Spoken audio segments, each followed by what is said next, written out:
गंजाम सहरर बड़ बजार स्थित श्रद्धा ज्वेलर्स बड़ धरणर चोरी उद्यम को पुलिस फंड करिछि।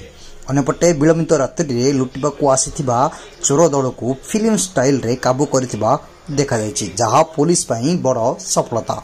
श्रद्धा ज्वेलर्स रो प्रोप्राइटर लिंटू सुबुदी को बापा गौरांग सुबुदी दुकान रे सुबुदी सोईथिबा बेले राति प्राय 2 घंटा समय रे 7 ରୁ 8 जन चोर ग्रिल भांगी शटर लॉक थिबा बेले ताको साबरे ताड़ुथिबा बेले शब्द सुनी उठी देखिथिले। सेतेबेलकु सेमाने मारणा अस्त्र धरी पशिबा पई उद्यम करुथिबार देखि पार्टी करिबा सह पुओ लिंटू को जणाइथिले। एने पुओ लिंटू फोन जगे गंजाम आईआईसी सुमित्रा पात्र को जणाइबा मात्रे जयश्री छकरे पेट्रोलिंग करुथिबा बेले आईआईसी पात्र संगे संगे घटनास्थल में पहुंचथिले। दुईटी टीम करी गोटे टीम को हुमा अभिमुखे जातीय राजपथ 16 को अभिमुखे जाइथिबा बेले निजे आईआईसी छत्रपुर अभिमुखे बाहरी थिले। एही समय 3 जन व्यक्ति गंजाम रुसुकुला ब्रिज रे चली चली जाउथिबा बेले पुलिस गाड़ी को देखि दौड़ी ब्रिज शेषरे एक लट्टा बुद मूले लुचि पड़िथिले।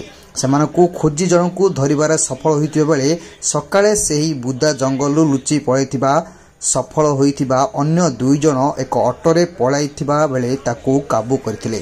परे ताकू पचरा उचरा करिबा परे सेमानक घर मध्य प्रदेश सेमाने विभिन्न जानी यात्रा रे बेलून बिक्री करी पेट पोसुथिबा बेले रात्रि रे चोरी करंती।